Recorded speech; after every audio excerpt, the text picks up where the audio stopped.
고려왕비실록 개국대장공주의 무고로 원에 끌려가 재혼을 당한 조비. 고려사 권 89 열전 권제의 후비, 충선왕 후비 조비.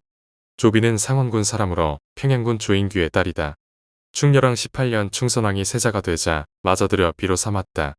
충렬왕 24년 한국 공주가 조비가 왕의 사랑을 독점하는 것을 질투하여 원에 참소하였는데 이 말은 개국 공주전에 있다. 조비는 고려 제26대 왕 충선왕의 제사비로 왕과의 혼인 관계를 단절하고 제가의 호칭이 없으며 사서에서는 성과 비를 합쳐서 그냥 조비라고 부르는데 몽고로 통역관으로 출세한 조인규의 딸입니다. 충선왕이 제1왕후인 개국대장공주와 사이가 좋지 않았던 데 비해 조씨와 충선왕의 금슬은 매우 좋은 편이라 개국대장공주는 그녀가 자신을 저주했다고 원나라에 모략을 했습니다. 조씨는 결국 원나라로 끌려가 아버지와 함께 혹독한 고초를 겪었고 이 사건은 1298년에 1차 즉위한 충선왕이 폐위되는 한 원인이 되었습니다. 고려사 열전 권제의 후비, 충선왕 후비 개국대장공주. 개국대장공주가 자신을 저주했다고 원의 조비를 무고하다. 개국대장공주는 조비가 왕의 총애를 독점하는 것을 투기하여 외호와 글자로 편지를 써 수종인 화활부라와 화활대 두 사람을 원에 보내 황태후에게 전하게 하였다. 위구르는 옛날 회오리다. 원은 옛날에 글자가 없었는데 팔사파가 처음 몽고의 글자를 제정하였으나 오가는 편지에는 대부분이 위구르 문자를 썼다. 그 편지에 이르기를 조비가 개국대장공주를 저주하기 때문에 왕께서 공주를 사랑하지 않고 있습니다라고 하였다. 왕은 박경량으로 하여금 두 사람에게 편지 안에 이를 묻게 하였지만 두 사람은 응하지 않고 도리어 박경량을 때렸다.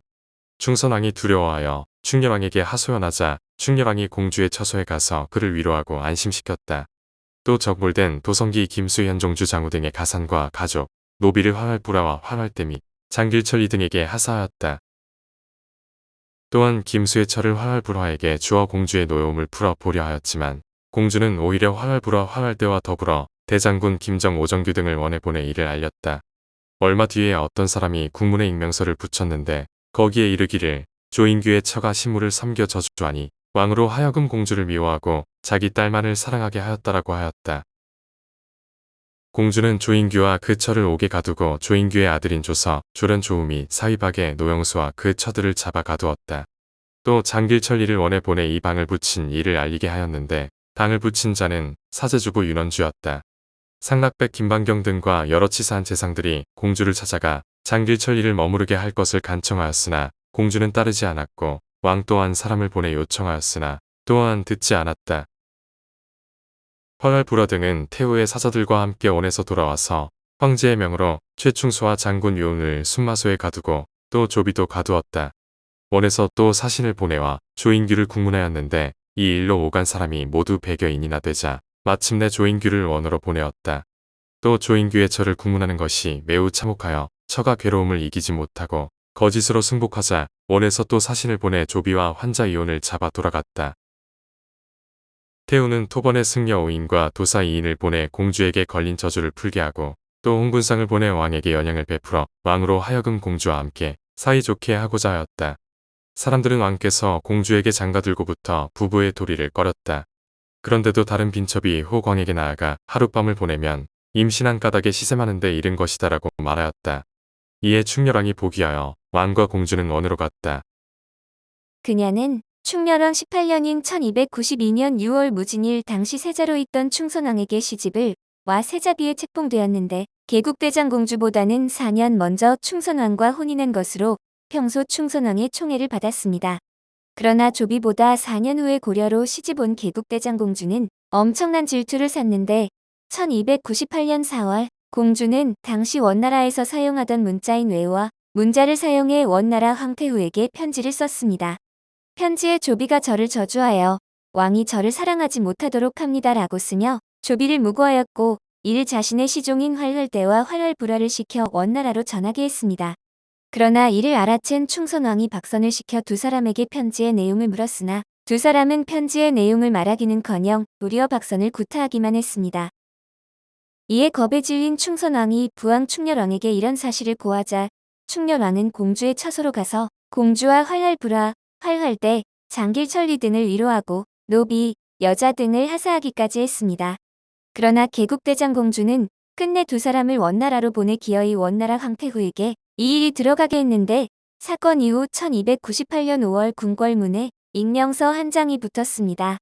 익명서에는 조인규의 처가 무당을 시켜서 저주를 하여 왕이 공주는 사랑하지 않고 자기 딸만을 사랑하게 해달라고 했다라고 적혀 있었습니다. 익명서는 당시 사제주부 윤원주가 붙인 것이었는데 이 익명서로 인해 개국대장공주는 조인규와 그 처, 조인규의 아들 조서, 조연, 조후, 조인규의 사위 박애, 노영수와 딸들까지 모조리 가두어 버렸다고 나와 있습니다. 이 사실을 다시 사람을 시켜 원나라에 이 사실을 고하게 하였고 당시 충선왕, 상락백 김반경 등은 이를 못 가게 막으려 하였으나 실패했습니다. 1298년 5월 개국대장공주가 조비에 대한 투기가 절정에 다다르자 공주의 유모가 무르베들과 함께 몰래 음모를 꾸며 공주가 왕에게서 소박을 맞았다면서 황태후에게 고자질을 했습니다. 이에 활활 불화등이 원나라 황태후의 사신과 함께 고려로 들어왔는데 황제의 명이라며 조비와 최충소, 장군 유은 등을 모두 가두어 버렸고 원나라의 사신은 조인규와 그 처를 국문했습니다. 조인규의 처는 매우 참혹한 국문을 이기지 못하고 끝내 허위 자백을 해서 조비와 환관 이혼 조인규와 그 처, 아들과 사위 최충소 박선 등이 원나라에 압송되었고 원나라 황태후는 충선왕과 개국대장공주를 동침하게 했습니다. 고려사 권배고 열전 권제 18제 신 조인규가 조비 무고 사건에 연루되어 유배되다. 충렬왕 24년 조인규가 사도 시중 참지광정원사로 승진하였다. 처음에 조인규의 딸이 충선왕의 비가 되었는데 이때에 이르러 어떤 사람이 익명서를 국문에 붙여 이르기를 조인규의 척과 무당을 시켜 왕이 공주를 사랑하지 않도록 저주하고 자기 딸에게만 사랑을 줄 것을 축원하게 하였다라고 하였다. 공주가 조인규와 그 처를 옥에 잡아가두고 원이 사신을 보내어 조인규를 국문하게 하였으며 또 조인규의 처를 국문하는 것이 극히 참혹하여 처가 거짓으로 자복하였다. 드디어 사신이 조인규와 그의 사위 최충소 박선을 붙잡아 돌아갔으며 모두 가산을 적몰하여 사신관으로 운반하여 갔다. 원에서 곤장을 쳐서 조인규를 안서러 최충소는 공창으로 유배 보냈으나 후에 조인규를 석방하여 환국시켰고 왕이 황제의 명에 따라 즉시 판도첨 이사사로 임명하였다. 충선왕이 원에 있으면서 조인규를 자해도첨 이사사 평양군으로 삼고 부를 여러 관속을 배치시켰으며 선충익대 보조 공신호를 하사하였다. 충선왕이 승지 김지겸을 보내어 충렬왕에게 아뢰기를 조인규는 나이가 많고 덕망이 높은 나라의 원로이니 조의 옥대를 차고 일산을 쓰고 왕을 시종하도록 하고 참배 때는 이름을 부르지 않고 검을 찬 채로 궁전에 오르도록 허락하여 주십시오. 나라에 큰 일이 있으면 첨임 일찍 1위는 그의 집에 가서 상의하고 보고하며 만일 조인규 및 중찬 최유엄과 약속한 것을 듣지 않는 자가 있으면 율법으로 다스리소서라고 하니 왕이 따랐다. 충렬왕 34년에 조인규가 죽으니 나이가 72세였으며 시호는 정숙이었다. 1305년에 그녀의 아버지 조인규는 방련되었고 이 일이 있은 후 충선왕은 즉위 7개월 만에 폐위되고 태상왕으로 있던 충렬왕이 복위하는데 이를 기점으로 충렬왕과 충선왕, 부자의 10여 년간의 정쟁으로 비화됩니다. 그러나 훗날 조비 일가는 복권되었을 뿐 아니라 고려 후기에 대표적 재상 가문으로 발전했는데 조비가 원나라로 끌려간 이후 오마르에게 재가를 했다는 기록밖에 남아있지 않습니다. 또 생월년이나 사망지, 능지에 대한 기록 역시 없고 시호도 전하는 것이 없는데 조서, 조련, 조호, 조의 등은 그녀와 남매로 조련은 훗날 조선의 개국 공신이 되는 두준의 할아버지입니다. 오늘 고려왕비실록은 개국대장공주의 무고로 원에 끌려가 재혼을 당한 조비였습니다.